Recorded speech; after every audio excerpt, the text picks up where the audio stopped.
bahwa kita tidak boleh membangun di daerah yang dekat pantai. Sebelum diputuskan untuk membangun konstruksi seperti itu, ya mesti dilihat secara komprehensif semua.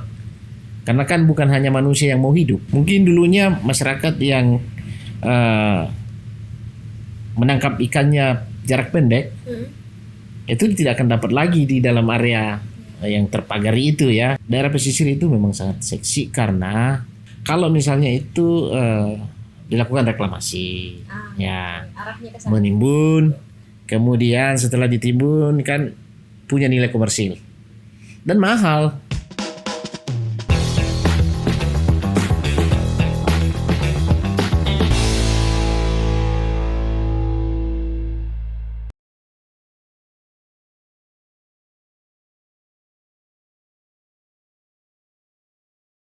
Acara ini dipersembahkan oleh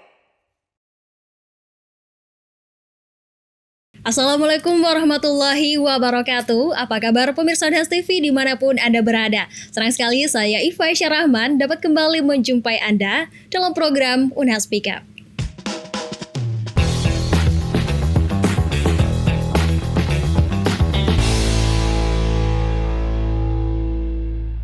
Pemirsa, polemik pagar laut di Kabupaten Tangerang masih menjadi sorotan publik. Pasalnya, pagar yang dibangun sepanjang 30,16 km ini jika dilihat dari citra satelit, nampak seperti mengepung perairan Tangerang dari Tanjung Pasir hingga Pantai Anom. Tetapi beberapa waktu belakangan ini sempat viral di media sosial, terdapat sekelompok nelayan yang tergabung dalam Jaringan Rakyat Pantura atau JRP yang mengklaim bahwa pagar laut ini sebenarnya sengaja dibangun untuk mencegah abrasi. Di sisi lain, ada juga sekelompok nelayan yang merasa dirugikan dengan keberadaan pagar laut ini. Nah, pemirsa, terlepas dari proses hukum yang tengah bergulir, kita bakalan melihat bagaimanakah fenomena pagar laut ini dari kacamata teknik kelautan. Sebenarnya bagaimana sih pagar laut ini? Apakah memang efektif untuk mencegah abrasi? Nah, pemirsa, di episode kali ini kita bakalan bincang-bincang lebih dalam bersama dengan Ketua Departemen Teknik Kelautan Fakultas Teknik Universitas Hasanuddin, ada Bapak Dr. Insinyur Hairul Potonan STMT. Assalamualaikum Bapak. Waalaikumsalam warahmatullahi wabarakatuh. Gimana kabarnya hari ini Pak? Alhamdulillah baik. Alhamdulillah baik ya, meskipun ini hujannya Makassar ini cuacanya sedangnya kadang hujan, kadang panas ya, tetapi ini tidak menyurutkan semangat Pak Hairul untuk hadir berbincang-bincang bersama kita semua di episode kali ini. Ini topiknya hari ini menarik sekali ya Pak. Tapi kita tidak akan membahas yang problematiknya ya, biarkanlah proses hukum tetap bergulir. Kita akan melihat dari sudut pandang saintifiknya. Bagaimana sih sudut pandang teknik kelautan melihat fenomena pagar laut ini? Mungkin boleh dijelaskan dulu Bapak, kalau dari kacamata Pak Hairul sendiri ya, melihat fenomena pagar laut yang ada di Tangerang sana Pak, apakah memang itu ampuh atau efektif ya kalau dilihat sebagai klaimnya sebagai pelindung pantai, gimana Pak? Ya, baik. Terima kasih Mbak Iva ya. Ya. Sudah sering ketemu dengan Mbak Iva. Betul.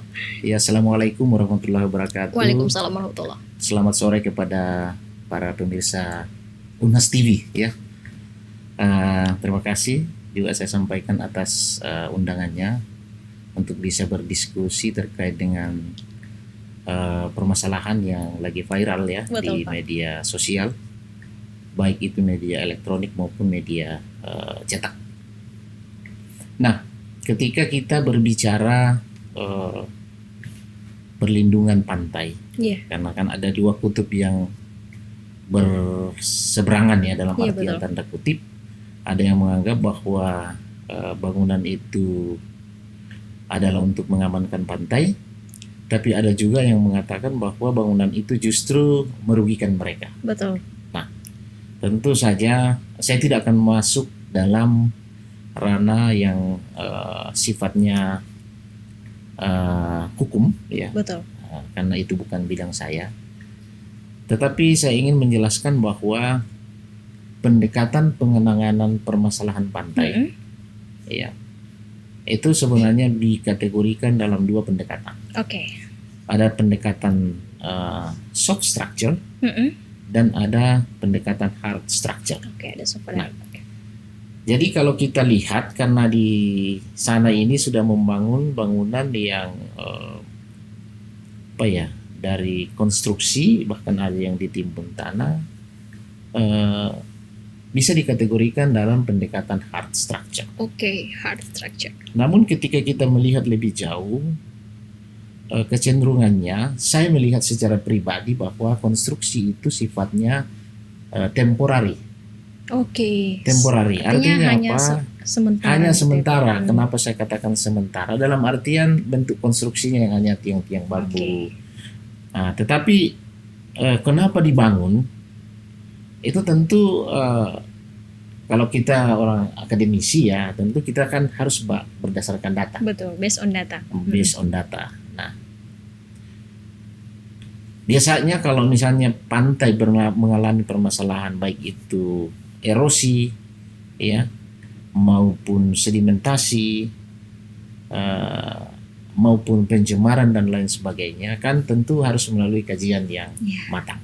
Nah, ada kajian-kajian yang matang dan itu sebenarnya sudah diatur ya di dalam peraturan pemerintah, di dalam peraturan atau keputusan menteri dan sebagainya.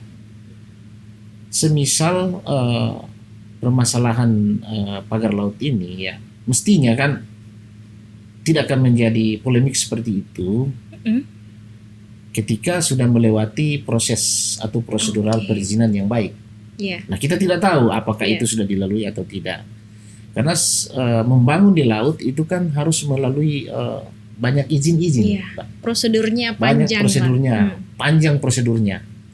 Nah, memang benar kalau saya coba melihat secara apa itu ya,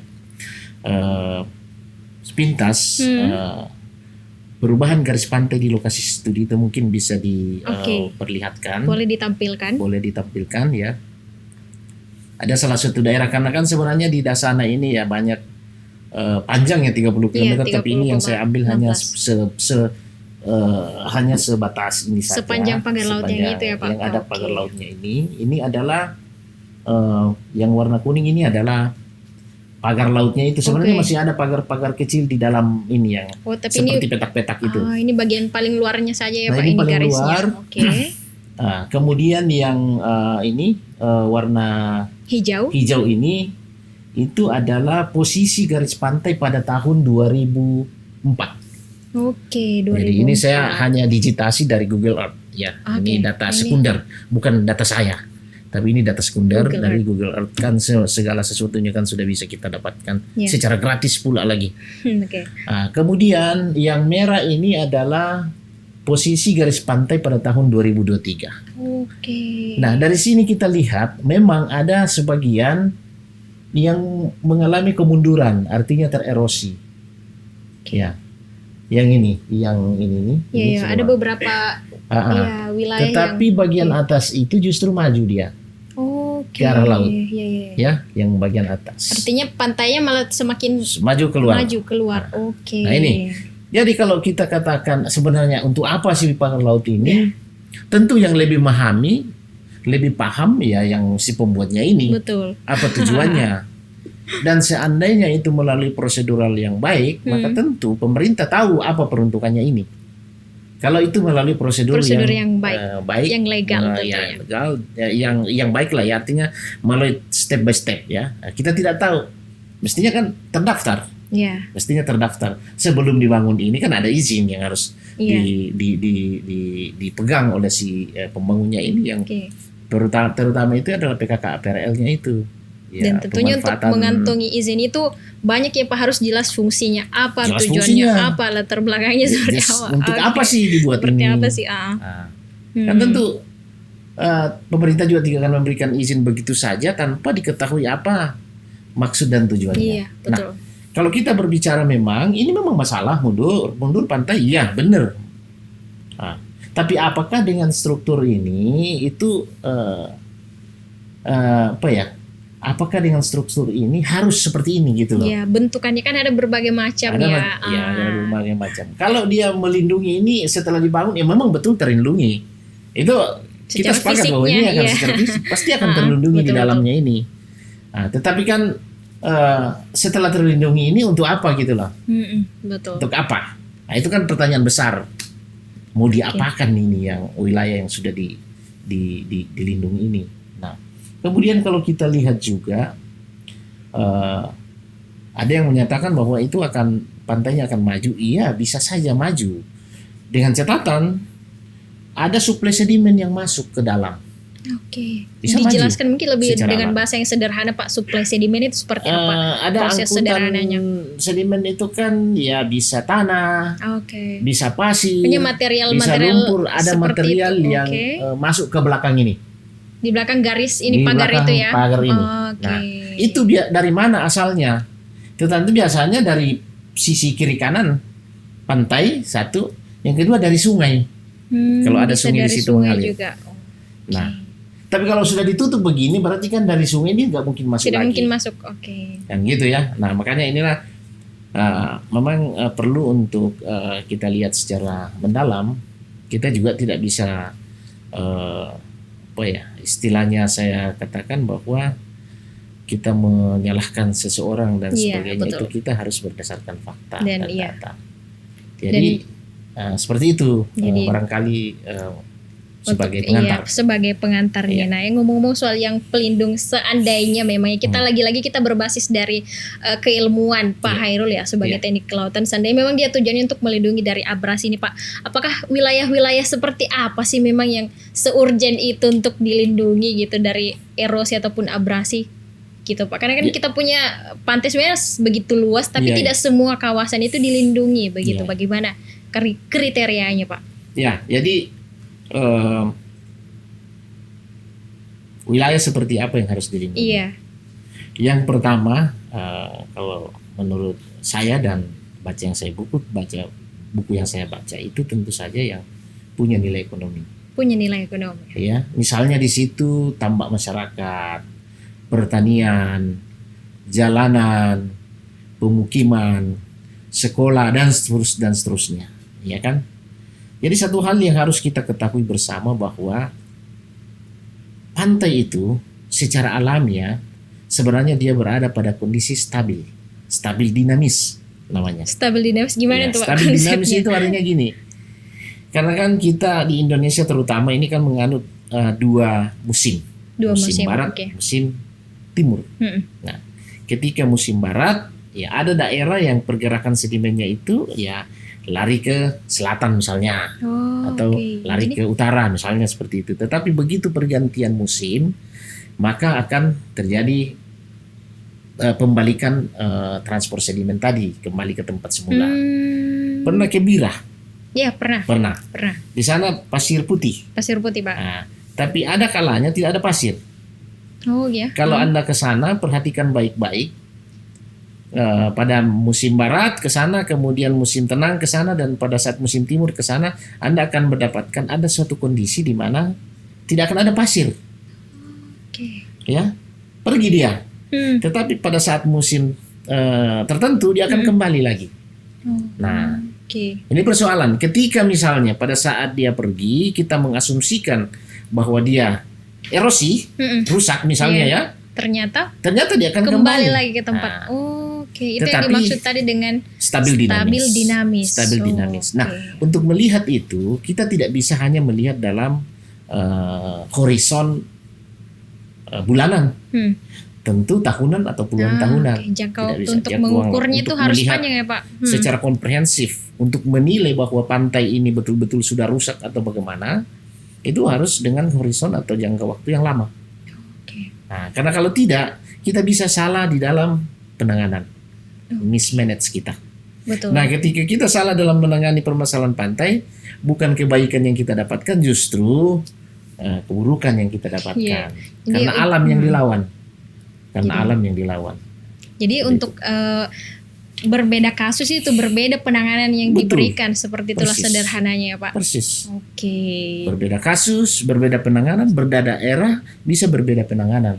Berbeda tujuan, berbeda penanganan. Oke, gitu. itu tadi ya. Jadi sebelum diklaim bahwa ini erosi, dilihat dulu ya dari Iya. jangka waktu yang panjang. Jangka yang Jangan panjang. sampai tadi Betul. yang dikatakan itu stabil dinamisnya sempat berpindah, tetapi di Bisa. musim-musim tertentu akan kembali ke Betul. tempatnya semula. Nah, apakah dengan misalnya pembangunan ini Pak mempengaruhi juga pola perpindahan sedimen itu Pak Pasti. secara alami? Oke. Pasti. Misalnya kita membangun, misalnya gini, ada suatu pantai Mm-mm. mundur, ya kan? Mundur itu artinya tererosi, Iya. tererosi. Terus kita bangun bangunan tertentu untuk melindungi pantai itu, Iya. ya kan? Ternyata kan sedimennya datang lagi, ya. Mungkin setelah dibangun proses itu tidak akan terjadi seperti yang sebelum-sebelumnya, dan efeknya mungkin akan ada di daerah lain. Atau misalnya begini, Pantai Bira, pasir di Pantai Bira bergerak misalnya ke utara. Oke. Di sebelah utara dipasang bangunan. Oke. Akhirnya pasir yang datang itu tidak bisa kembali lagi ke Bira di sini. Oke. Jadi Benar, nanti di tinggal Bira itu sedimennya kekurangan. tinggal di Tinggal sana. di sana. Nah, itu loh. Jadi makanya untuk menangani permasalahan yang di daerah pantai, baik itu erosi, sedimentasi di daerah muara sungai, kemudian di pelabuhan dan sebagainya, itu harus dikaji dengan horizon waktu yang panjang, misalnya minimal 10 tahunan lah. Dilihat begitu. Jadi apakah nanti kemudian jangka panjangnya ini akan mempengaruhi kemudian siklus kehidupan masyarakat pesisir, ekosistem dan lainnya Pak dengan dibangunnya ini? Tapi jangan dijawab dulu, kita akan kembali di segmen selanjutnya, tetap di Unas Speak Up. Baik.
Bersama si di Unhas Speak Up bersama Bapak Dr. Insinyur Hairul Pautonan STMT. Pemirsa, tadi kita sudah bahas tentang bagaimana sih secara saintifik dari pagar laut itu sendiri, serta kondisi-kondisi seperti apa sih yang mengharuskan suatu area atau wilayah pantai itu dilindungi. Nah, kemudian dampaknya nih Pak, tentunya ini membawa dampak di segala sektor ya yang berada di area itu, termasuk dari ekosistem laut. Bagaimana sih Pak dampaknya ke ekosistem laut? Ya, jadi konstruksi ini kalau kita lihat dari gambar yang ada ya, artinya kan saya juga belum pernah ke sana. Tentu saya hanya berdasarkan pada informasi yang ada di pemberitaan. Kalau kita lihat sih seperti tadi yang diambil dari Google itu ya, itu kan menutup pantai, meskipun ada segmented sebenarnya tapi sangat kecil celah-celahnya itu. Otomatis ketika kita berbicara masalah dampak terhadap ekosistem itu pasti akan berdampak. Ya, artinya pergerakan tapi saya bukan keahlian saya di pergerakan ikan, tetapi dengan adanya bangunan seperti itu ya pasti kan akan terhambat aliran arus laut, itu akan terganggu, pola aliran akan berubah, kemudian pola gelombang juga akan berubah, kemudian tentu saja ekosistem yang dulunya hidup di situ juga akan mengalami perubahan-perubahan akibat mungkin parameter lingkungan yang berubah. Ya, mungkin ya misalnya gini, dulu kan tidak ada penghalang, sekarang jadi ada penghalang. Ya kan ikan kan ya dia berenang bebas ya, harusnya masuk ke situ dan sebagainya. Nah, kita juga tidak tahu sebenarnya daerah itu apakah ada terumbu karang atau apa, saya juga tidak tahu karena ekosistem yang banyak di situ. Ekosistem apa yang ada di situ. Nah, tentu kan sebelum diputuskan untuk membangun konstruksi seperti itu ya mesti dilihat secara komprehensif semua, karena kan bukan hanya manusia yang mau hidup. Iya betul. Ikan juga hidup, butuh hidup, ya kan? Kemudian yang lain-lain juga, makhluk hidup yang lain juga butuh hidup. Nah, ketika misalnya sudah terkurung seperti itu, ya mungkin saya langsung saja ke yang selanjutnya. Mungkin kan dulunya ikan masih bebas masuk Iya, ke situ, kemudian arus bebas masuk ke situ. Tetapi setelah dilakukan pemagaran seperti itu, akan ada rintangan atau hambatan-hambatan Tidak seperti yang biasa tidak lah seperti biasa. mulai hidupnya. Tentu saja itu akan berefek pada masyarakat juga, ujung-ujungnya, ya ujung-ujungnya akan ke masyarakat. Mungkin dulunya masyarakat yang menangkap ikannya jarak pendek itu tidak akan dapat lagi di dalam area Ya. yang terpagari itu, ya mungkin atau paling tidak akan mengalami pengurangan pendapatan atau sulit untuk mendapatkan lagi ikan. Oke. Kemudian kalau misalnya yang menangkap ikan di laut lepas juga tentu kan akan terhalang lagi. Nah, dengan Jalurnya adanya kan harus lebih panjang jalurnya lagi lebih ya, Pak. panjang. Ya, kan kalau jalur panjang konsumsi BBM juga akan Iya betul. tinggi. Nah itu hal-hal seperti itu sebenarnya memang harus dipikirkan sebelum memutuskan Membangun struktur membangun pelindung pantai. struktur. Makanya kan di beberapa daerah saya kalau merencanakan bangunan pengamanan pantai, mendesain bangunan pengamanan pantai beberapa daerah di Indonesia itu, kalau bukan bangunan yang menempel di pantai, saya memang membuat yang lepas dari pantai tetapi bersegmen, dan itu jarak-jarak segmennya itu diperhitungkan agar secara sosial masyarakat itu bisa dimanfaatkan. Bisa juga aktivitas masyarakat di situ lebih lancar, tidak terganggu dan sebagainya. Oke, dalam artian Seperti tidak itu. merugikan Tidak masyarakat merugikan lokal ya masyarakat, Pak. ya. Oke, karena kalau kita lihat secara fisik, kalau yang kali ini memang betul-betul Iya, mengurung seperti Iya. itu Pak, sepanjang 30 km itu Betul. segmen celahnya hanya sedikit sekali betul Pak. sekali. Jadi itu memang tadi secara tidak langsung ya Pak, tentunya akan mempengaruhi kelangsungan hidup masyarakat pesisir Pasti. itu tadi ya Pak, pengeluaran Pasti. dan Iya. lain-lainnya, kemudian pendapatannya bisa lebih sedikit seperti itu. Kalau kita misalnya mengambil contoh Pak penerapan struktur-struktur bangunan pelindung pantai gitu, mungkin kan ada berbagai jenis yang tadi Iya, Bapak sempat jelaskan bahwa berbeda kondisi, Iya. beda yang harusnya dibangun sebagai solusi. Nah, Iya. mungkin bisa dijelaskan Pak apa-apa saja yang Iya. bisa menjadi solutif gitu. Jadi seperti yang saya sampaikan tadi bahwa ada pendekatan pengamanan pantai dua. Oke. Pendekatan soft pengamanan dan hard pantai tadi. itu soft dan hard structure. Saya mau masuk dulu ke softnya. Salah satu pendekatan soft itu adalah vegetasi mangrove. Iya, mangrove. Salah satunya. Itu salah satu. Yang kedua, ya dengan penerapan kebijakan pemerintah terkait dengan sempadan pantai. Bahwa kita tidak boleh membangun di daerah yang dekat pantai, tetapi ini kasusnya berbeda. Iya. Kalau kita melihat kondisi di sana, artinya secara visual dari data sekunder, itu daerah kelihatannya mangrove cocok. Iya. Tetapi kenapa bukan itu yang ditempuh kalau memang untuk menyelamatkan daratan? Pantai, ya. Daratan. Kenapa bukan itu? Itu yang pertama. Yang kedua, kalaupun misalnya kita harus menempuh pendekatan struktur, ya, kenapa terlalu jauh? Oke. Ya kita pelajari saja secara historis perubahan garis pantainya seperti apa sih? Kan kita mau mengembalikan nih. Iya. Ya sudah pasang saja, ya paling tidak melewati sedikit dengan target garis pantai yang kita inginkan untuk pulih kembali. Iya, kalau memang tujuannya itu Nah, tadi ya. kalau memang tujuannya untuk mengembalikan fungsi pantai itu sendiri.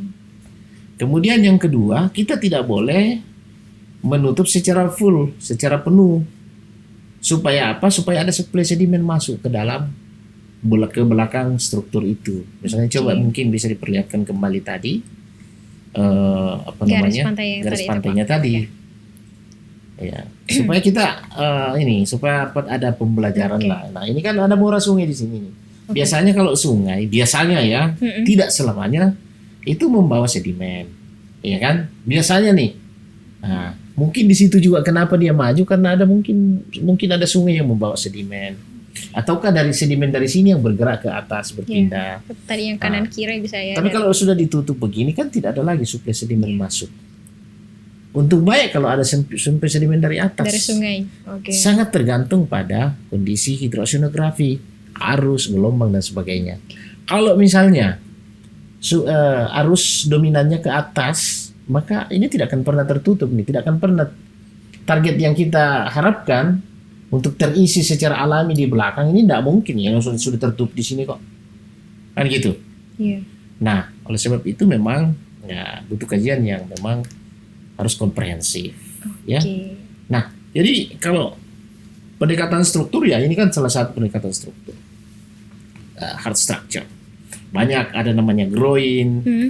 ada namanya detached breakwater. Ini kan mirip-mirip detached breakwater tetapi ini terlalu panjang ya dan jauh sekali dari garis pantai. Ini Ya. kan mungkin mendekati 1 kilo kali ya.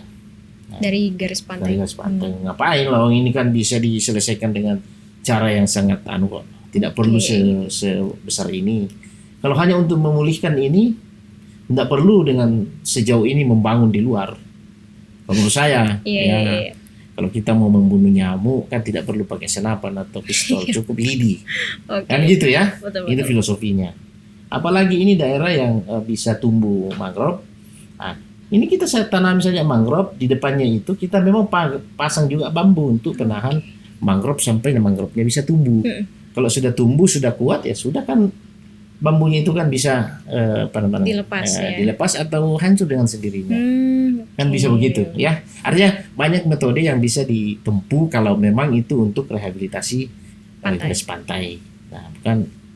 Nah itu tadi yang saya katakan bahwa yang lebih paham peruntukan daripada bangunan tembok ini adalah siapa yang membangun itu Oke. atau siapa yang menyuruh membangun itu dan sebagainya. Oke. Di luar sedikit mungkin Pak, menurut Bapak sendiri kenapa sih kemudian dari sekian banyak sebenarnya pendekatan yang bisa dilakukan ya? Mungkin sudah di luar dari tujuan yang kita maksud tadi, kenapa disebutkan bahwa daerah pesisir itu menjadi seksi gitu bagi ya. beberapa oknum, gimana Pak tanggapannya? Ya, ini memang seksi, pesisir itu seksi. Ya, karena banyak orang-orang seksi juga di sana. Iya kan, misalnya di Bali itu kan banyak orang seksi. Iya toh? Tetapi intinya begini. Kita terlepas dari ini ya. Iya. Karena ini kan pemagaran ini kita tidak tahu apa tujuannya. Tetapi terlepas dari itu bahwa daerah pesisir itu memang sangat seksi karena terutama kita tidak menuduh ya, terutama kalau misalnya itu dilakukan reklamasi, Oke. Arahnya ke sana. menimbun, kemudian setelah ditimbun kan punya nilai komersil dan mahal. Jadi kita tidak membeli tanah, hanya ada izin saja karena memang laut tidak boleh dimiliki. Oke. Tidak boleh, hanya izin Membangun pemanfaatan. pemanfaatan. Izin pemanfaatannya saja. Kemudian kita timbun, ada izin reklamasi. Kemudian ada izin-izin lain, ada izin lingkungan dan sebagainya. Sebelum kita membangun. Nah, setelah itu ya dimanfaatkan, ada yang memanfaatkan untuk pertokoan, ada yang memanfaatkan untuk perdagangan, ada yang memanfaatkan untuk perumahan dan sebagainya dan biasanya jadi mahal. Kenapa? Karena aksesnya ke laut kan mudah. Orang Betul. melihat-lihat Pemandangan view-nya bagus. sunset ya kan, sunset itu bagus Iya, ya. view-nya dari View-nya ke laut langsung. Ya, akhirnya kan jadi mahal.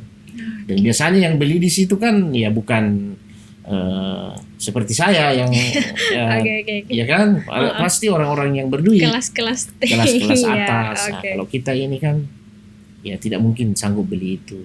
Oke. Jadi ya itu kenapa seksi, karena relatif murah Iya. daripada membeli tanah. Dia juga beli tanah tapi tanah timbunan saja. Iya. Kemudian dipakai menimbun, setelah dipakai menimbun dijual dan sebagainya. Jadi Tapi nilai ini terlepas dari komersilnya yang tadi ya, tinggi, karena kan betul. kita tidak tahu kalau yang tadi Iya. itu untuk apa. Ya, Oke. kita tidak tahu Tapi mau untuk perlu apa. juga disampaikan itu Pak sebagai pencerahan bahwa memang kawasan pesisir Nah. itu ya sangat rawan lah Iya. kalau kita bahasakan seperti Oke. itu ya Pak, untuk disalahgunakan. Iya. Dan di sini Tetapi juga ada begini, peran pemerintah. Tetapi begini, saya secara pribadi mengatakan bahwa saya tidak pernah alergi dengan seperti itu. Oke. Saya tidak alergi, misalnya reklamasi saya tidak alergi. Kenapa? Selama itu dilakukan dengan cara yang benar, Hmm. prosedur yang benar, Hmm. taat asas, taat peraturan. Karena peraturan dibuat itu untuk melindungi semua. Manusianya dilindungi, lingkungannya dilindungi, habitatnya dilindungi. Oke. Nah, oleh sebab itu selama dilakukan dengan prosedur yang benar, saya kira tidak akan, kan yang kita khawatirkan ini adalah dampak negatifnya. Betul, dari Karena pembangunan. kan dampak ada dua, bisa berdampak positif, bisa berdampak negatif. Negatif juga, betul. Dampak negatifnya yang kita harus eliminir. Nah, instrumen-instrumen untuk mengeliminir dampak negatif itu yang kita push.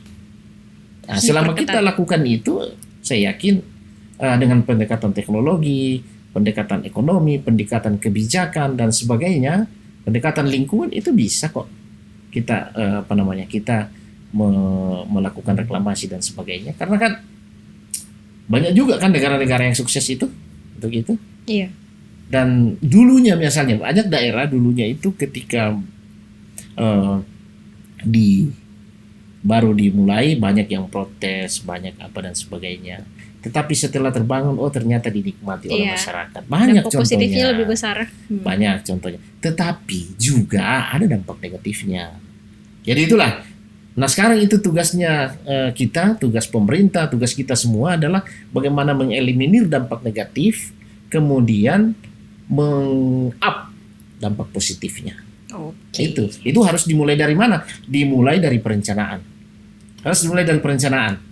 Karena di perencanaan itu kontrolnya yang yang penting. Kuncinya di situ. Kuncinya kajian-kajian lingkungannya seperti apa dan sebagainya. Mungkin sebagai closing statement Pak kepada pemirsa Nas TV, bagaimana kemudian ke depannya adanya rencana-rencana seperti ini tidak menimbulkan huru-hara lagi Pak di masyarakat. Ya. Silahkan Pak. Oke.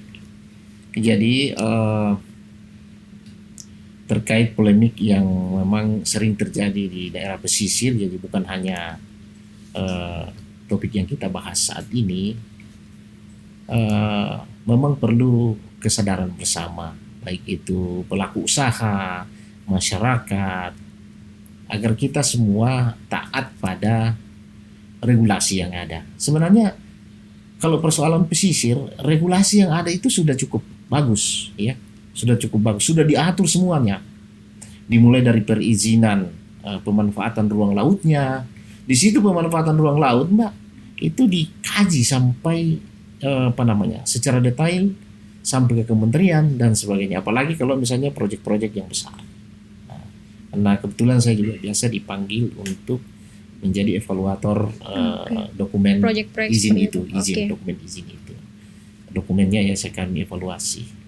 Nah itu kita memberikan masukan kepada pengembang atau kepada masyarakat agar betul-betul melakukan atau melaksanakan kegiatannya itu sesuai dengan yang seharusnya. Semua dikaji hidrosonografinya, dikaji sosialnya, dikaji ekonominya, dikaji budayanya, kemudian dikaji juga dampak-dampaknya yang akan mungkin timbul. Oleh sebab itu, marilah kita sebagai masyarakat juga untuk selalu aware dengan kondisi lingkungan yang ada, tentu saja dengan cara-cara yang bijak. Artinya kan ada saluran-salurannya yang penting untuk kita ikuti. Nah, oleh sebab itu saya berharap bahwa kita harus mendukung semua program pemerintah, siapapun yang memang berpihak pada masyarakat. Kan begitu ya. Nah, karena saya terus sekarang katakan bahwa kita ini wilayah lautnya Indonesia ini kan sangat luas. Sangat luas, betul. Sangat luas. Nah, saya punya prinsip bahwa lautan ini jangan menjadi pemisah di antara kita, tetapi akan menjadi pemersatu. Marilah kita menganggap bahwa ini laut adalah eh, piring, suatu piring besar.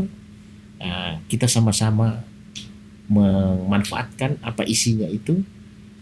Tentu saja tidak ada yang boleh dikesampingkan, tidak ada yang boleh Diutamakan. diutamakan. Oke. Kan seperti itu ya. Jadi tetap pembangunan harus berwawasan lingkungan dan berkelanjutan. Intinya di situ. Itu jadi situ ya. Jadi harus berwawasan lingkungan dan berkelanjutan. Oleh sebab itu ikutilah semua SOP yang ada. Oke. Mulai dari perencanaan sampai pada konstruksi sampai pada operasional. Oke.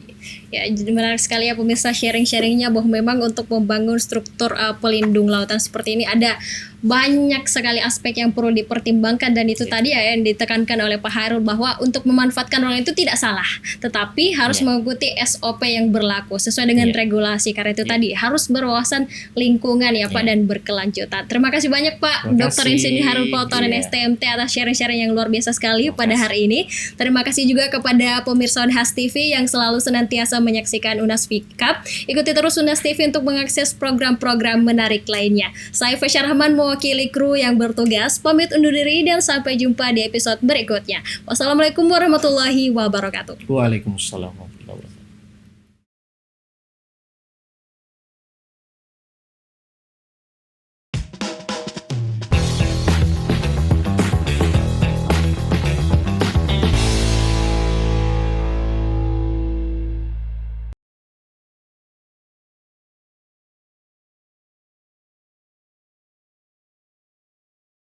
Acara ini dipersembahkan oleh